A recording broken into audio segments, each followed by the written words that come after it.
Hi friends, welcome to 5 Minutes Tech YouTube channel. Here is Samsung Galaxy S24 Plus 5G smartphone. In this video, you will learn how to activate or enable floating keyboard in your phone Samsung Galaxy S24 Plus 5G.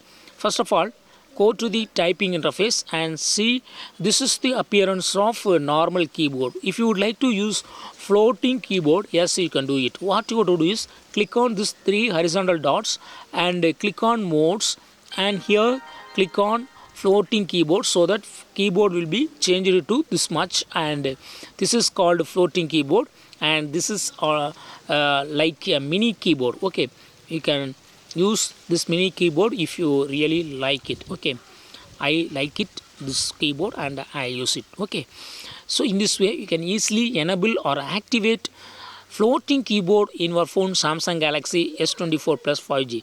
That's all friends. Thanks for watching. Bye bye bye bye bye.